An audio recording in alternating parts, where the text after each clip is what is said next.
Bonjour à toutes et à tous, bienvenue dans Zigzag, votre magazine culturel des territoires du Grand Est. Ce mois-ci, nous sommes à Thionville pour la semaine extra, un festival organisé par et pour des adolescents. Ce sont les lycéens de la ville qui organisent donc ce festival et découvrent des métiers spectacles dans les ateliers.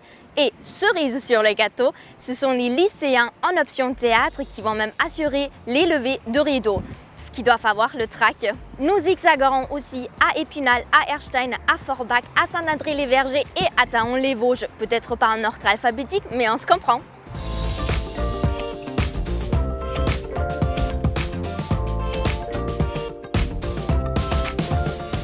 Le Nest de Thionville se trouve dans le quartier des Bastères, au bord de la Moselle, qui traverse toute la ville et qui a fait toute sa richesse avec la sidérurgie. Mais ça, évidemment, vous le saviez. Aujourd'hui, la ville regarde vers son avenir et c'est grâce notamment au Nest où nous nous trouvons et où nous avons rendez-vous avec son directeur depuis 2010, Jean Boileau. Let's go!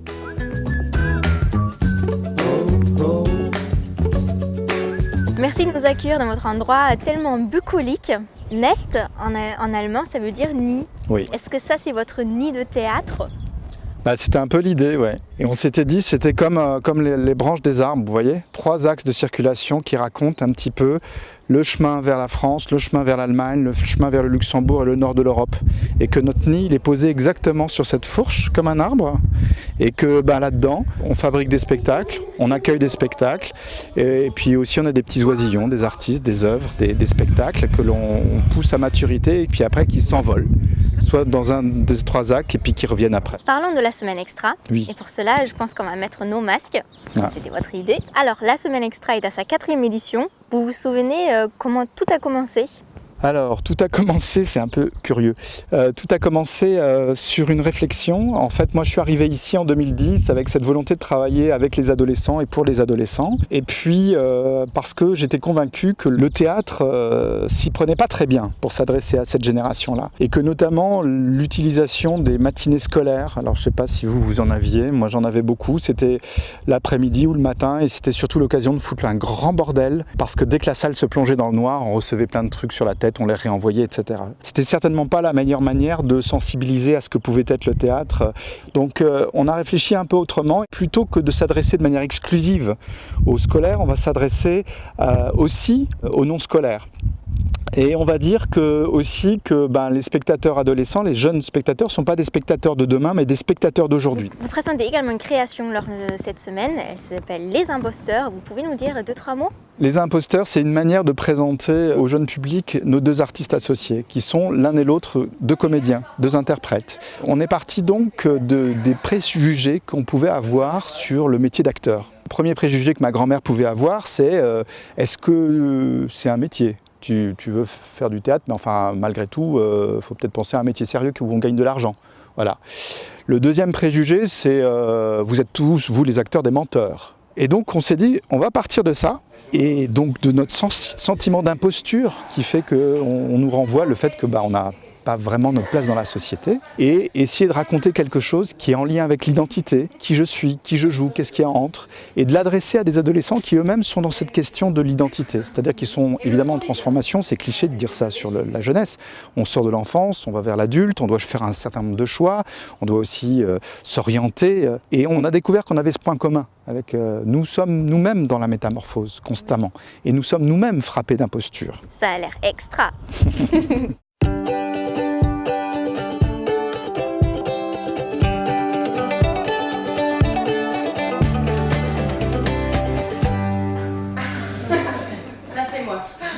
En 1986, j'ai 15 ans.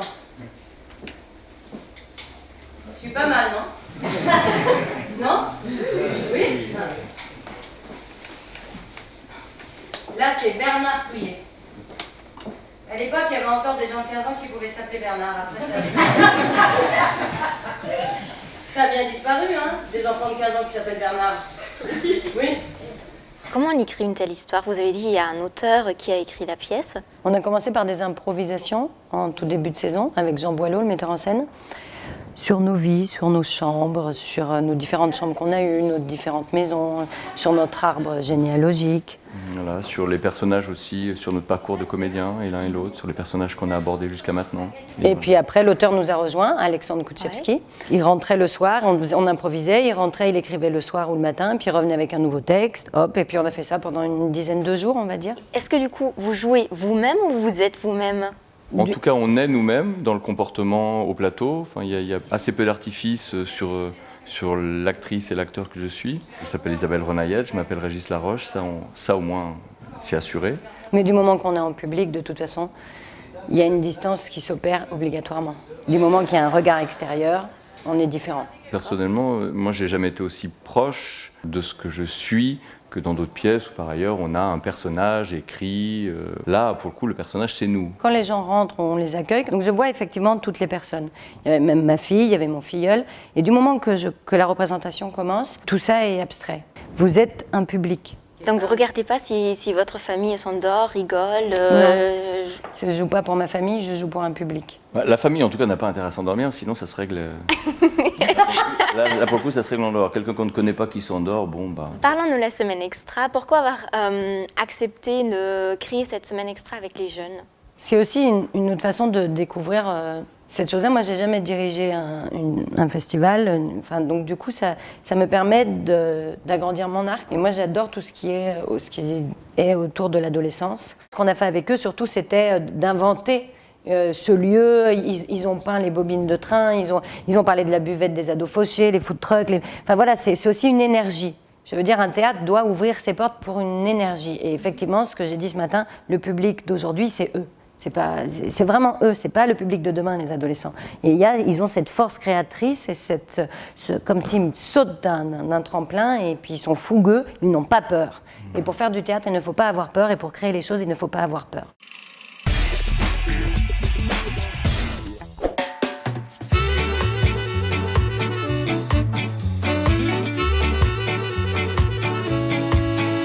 Le Puzzle de Thionville est un centre culturel qui mêle médiathèque, studio de création et salle d'art plastique avec des ateliers pour les grands et les tout petits. Le lieu accueillera également 10 spectacles pendant le festival. Pendant que les jeunes se chauffent et gèrent leur track, je vous propose de faire un tour à Épinal pour Rue et compagnie. C'est un festival de théâtre de rue qui se déroulera au mois de juin et qui est déjà en pleine préparation. La compagnie Les Pieds dans la Lune a déjà présenté son spectacle sur le temps qui passe à quelques privilégiés en avant-première. Et Vouge TV en a fait partie. Les chanceux! Il était une fois une femme, à travers différents moments de sa vie. Non mais moi j'ai besoin que tu sois là, il y a plein de trucs à vendre. Mona dit « Pourquoi la lune, elle court si vite ?» Une pièce sur le temps qui passe, interprétée par la compagnie Les Pieds dans la Lune. En guise de planche, ce soir-là, les pavés de la rue, place de la Chipote à Épinal, histoire de se familiariser avec le jeu en extérieur, sous le regard de quelques privilégiés. C'était vraiment super sympa, un très beau morceau de théâtre de rue. J'ai beaucoup aimé, il y a de tout, il y a de l'humour, il y a des moments d'émotion, puis le jeu des acteurs est vraiment super. Occuper l'espace, faire fi des conditions climatiques, interagir avec le public, autant de paramètres à prendre en compte dans le théâtre de rue.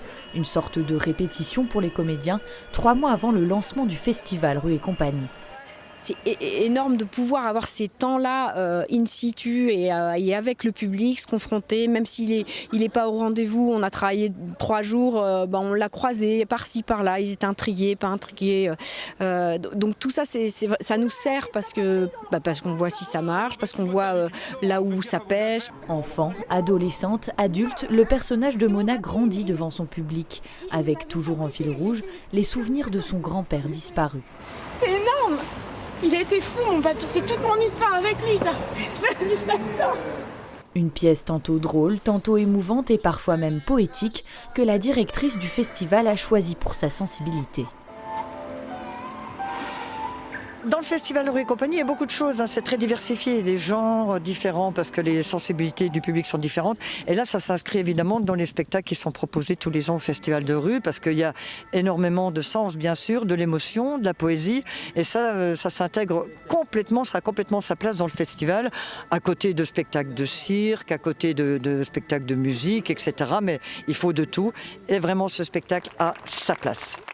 Aucun doute, Mona a conquis ses premiers spectateurs, ne reste plus qu'à procéder à quelques ajustements pour être fin prêt en juin prochain.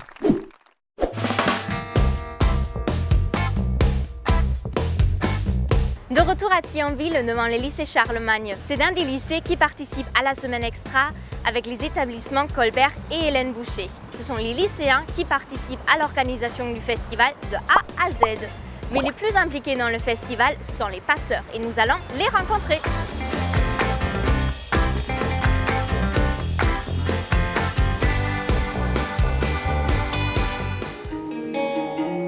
Un passeur sachant passer est un bon passeur. Tu chasses les démons du passé, donc tu dois être à l'heure.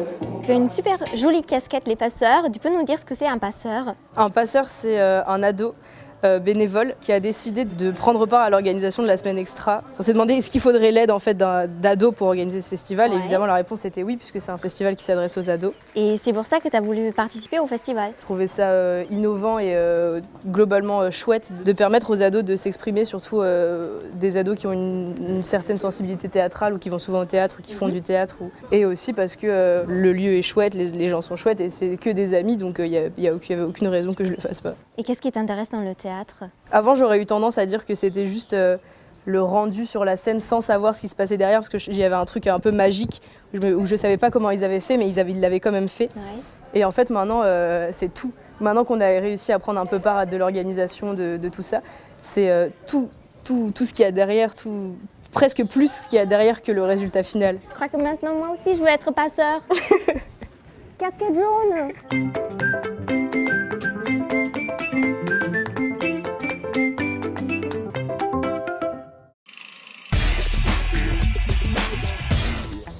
À peine 4 numéros, 2 zigzags et nous avons déjà des habitudes. Vous proposez une sélection de spectacles dans la région du Grand Est.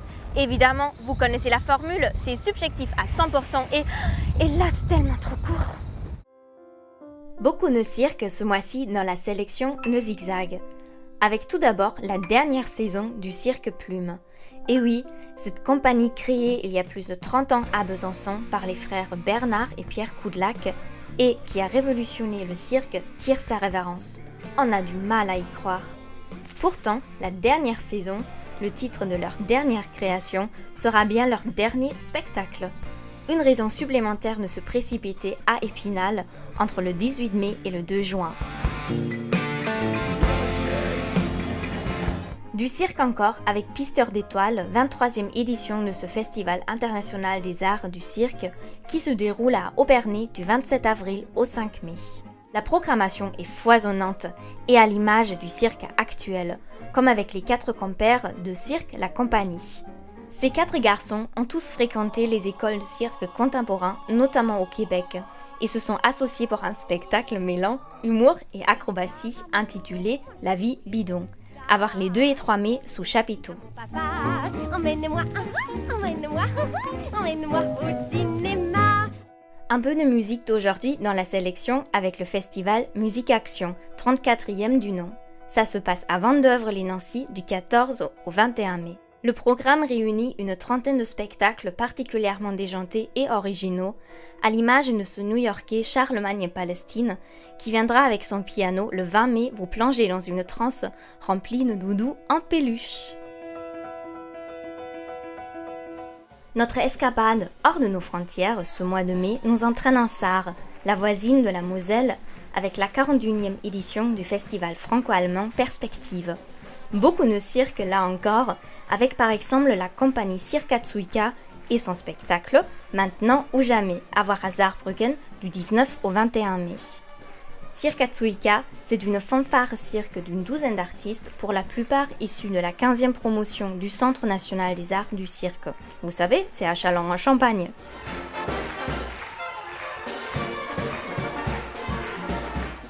Un peu de théâtre pour finir. Toujours dans le cadre de perspective, mais au carreau de Forbach, côté Moselle cette fois, les 18 et 19 mai. Ludovic Lagarde, le directeur de la Comédie de Reims, met en scène l'avare de Molière comme vous ne l'avez sans doute jamais vu. Ici, pas de perruque poudrée, mais un harpagon, patron de PME, survolté et armé. Allons vite! Des commissaires, des archers, des juges, des prévôts!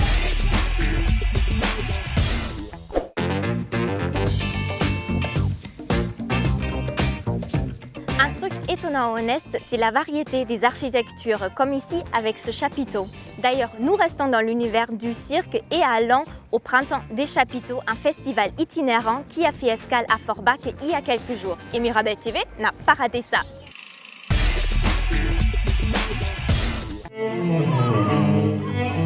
À travers une gestuelle burlesque et acrobatique, la compagnie de la Faux Populaire nous dévoile le quotidien poétique et amusant de 4 personnages.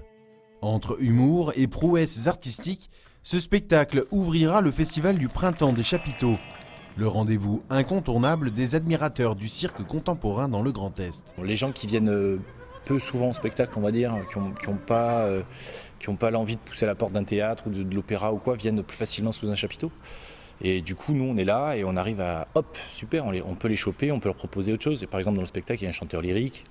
Tu vois, il y a des propositions qu'on voit peu souvent, on va dire, sous chapiteau. Depuis 2010, l'association Ciel a développé de nombreux partenariats afin de pérenniser cette forme de spectacle dans la région. En fait, on a développé ce festival il y a maintenant 5 ans pour donner une plus grande lisibilité à ce réseau.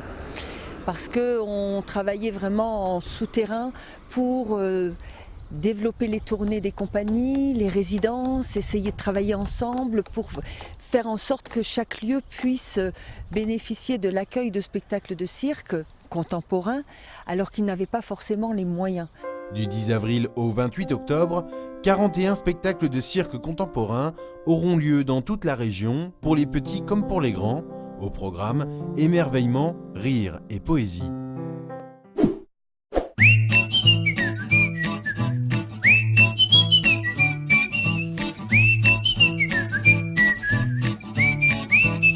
Dans la famille de Beauvoir, vous connaissez sûrement Simone, mais saviez-vous qu'elle avait une sœur? Elle s'appelait Hélène, était une artiste peintre qui a habité pendant longtemps en Alsace. Aujourd'hui, le musée Wörth à Erstein lui consacre une grande rétrospective. Et Alsace 20 va nous la faire découvrir. Et moi, en attendant, je vais profiter du soleil.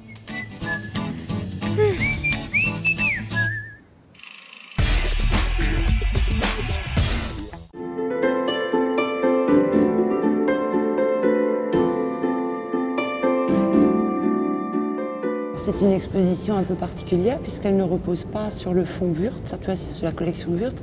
C'est une exposition, il n'y a que des prêts, puisque on peut parler de rétrospective sur l'œuvre d'Hélène de Beauvoir. À son décès en 2001, à Goxwiller, donc, où elle habitait, on a retrouvé plus de 3000 peintures, dessins, aquarelles dans son atelier. Simone de Beauvoir était très médiatisée parce qu'elle était avec Jean-Paul Sartre, etc. Mais Hélène a quand même beaucoup exposé de son vivant. Mais c'est vrai que son œuvre est un petit peu plus méconnue maintenant depuis quelques années en France. On peut parler d'une synthèse entre abstraction et figuration. On peut parler de futurisme, de cubisme, d'orphisme. Elle ne s'est jamais arrêtée sur un style de peinture, c'est-à-dire que chaque fois qu'elle arrivait à un certain aboutissement, elle remettait tout en cause. Donc on trouve effectivement des choses très différentes selon les années, les périodes. En 1960, son mari est muté en Alsace, au Conseil de l'Europe à Strasbourg. Il s'installe d'abord à Scharerbergheim et 3 ans plus tard, en 1963, ils achètent une maison à Goxwiller. Et c'est là qu'ils vivront et que Hélène peindra et travaillera assidûment jusqu'à son décès en 2001, c'est-à-dire à l'âge de 91 ans. Il y a notamment une œuvre à l'étage qui s'appelle Goxwiller, qui est une vue de Goxwiller. Certainement du Mont Saint-Odile, on voit sur Goxwiller. Elle était très attachée à l'Alsace. Il y a des tableaux qui parlent déjà de la centrale de Fessenheim, à l'époque déjà. Donc la lutte des femmes, la défense de l'environnement, le militantisme, les révoltes étudiantes, mai 68, tout ça, c'est des thèmes très forts, c'est des thématiques très fortes. La La semaine extra réunit donc des artistes professionnels, des lycéens apprentis comédiens et des ateliers ouverts à tous. Moi, je me suis inscrite dans l'atelier graffiti pour explorer mes compétences d'artiste entièrement cachées.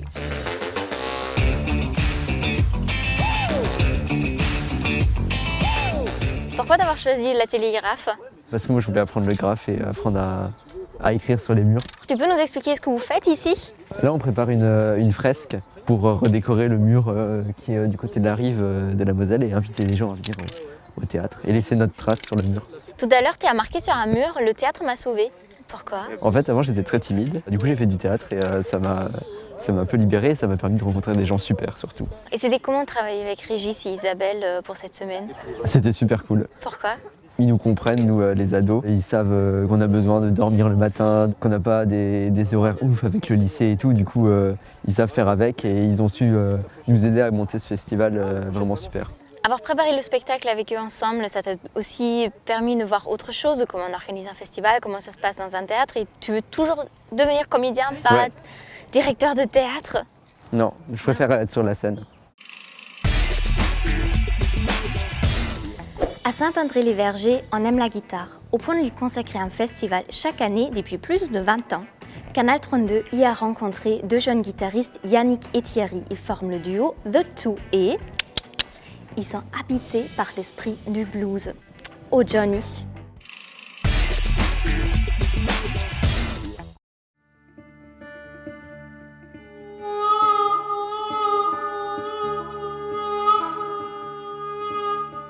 Les spectateurs du festival Guitare du Monde ont vibré au son du blues, celui du duo The Two. À la guitare et au chant, Yannick et Thierry, l'un vient de l'île Maurice, l'autre de Suisse. Ils se sont rencontrés à travers la musique. Ils officient ensemble depuis 5 ans maintenant. Notre style, c'est un voilà, je sais pas comment dire, c'est principalement blues, on va dire. Après, on s'inspire de beaucoup de choses différentes, de nos histoires. Yannick vient de l'île Maurice, donc il y a beaucoup de choses qui viennent de son histoire à l'île Maurice. Et moi, je viens du funk, du jazz, là où j'ai grandi en Suisse. Donc on essaie de mêler un peu tout ça. Mieux. Décrassage.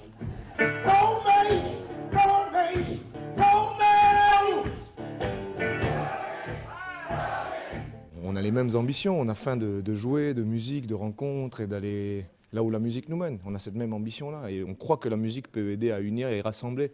Et on fonce.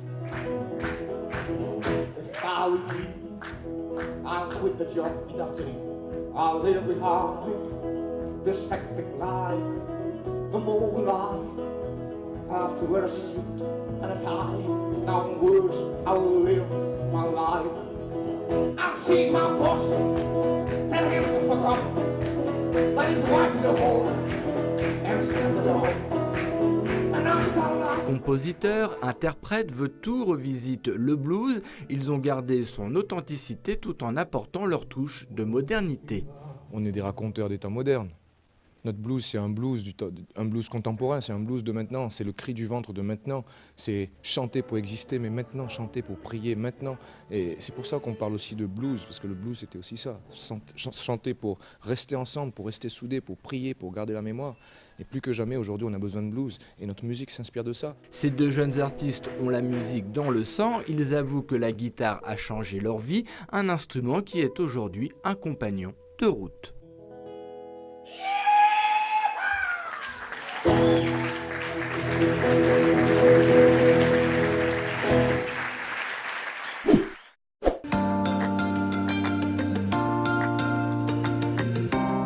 À Thionville, on a une certaine fierté du passé impérial de la ville, Empire version Charlemagne ou version Charles Quint.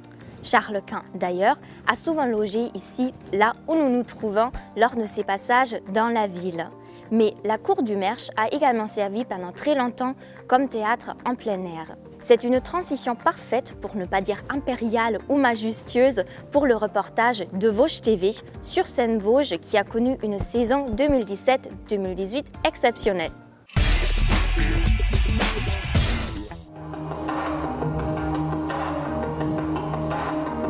Sur la scène de la rotonde de Cap-Avenir-Vosges-Taon, le ballet Près-le-Jocage du centre chorégraphique d'Aix-en-Provence.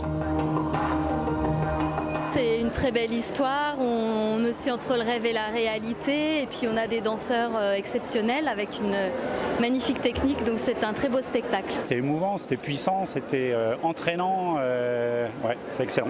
La scénographie, les costumes, la chorégraphie, super chouette, vraiment.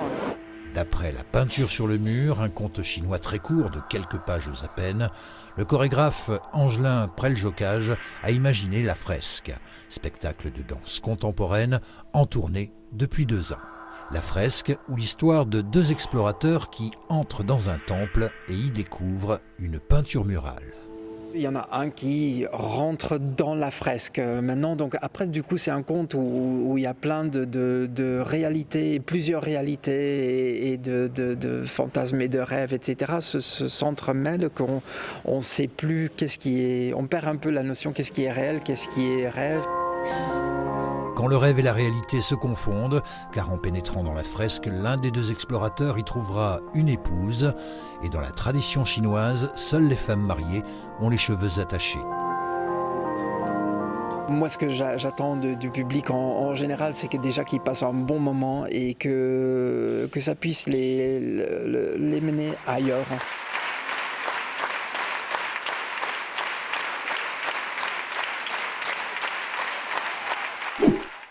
Merci à toutes et à tous d'avoir suivi ce 4e numéro de Zigzag. Le festival vient à peine commencer, mais nous devons repartir, que c'est dommage. Mais nous avons tous ces artistes à rencontrer et celui à découvrir. Je vous donne rendez-vous le mois prochain, nous serons à Colmar pour les musicales. D'ailleurs, si j'allais en péniche cette fois-ci, et en attendant que le spectacle vivant soit avec vous, rideau, ou plutôt en avant capitaine!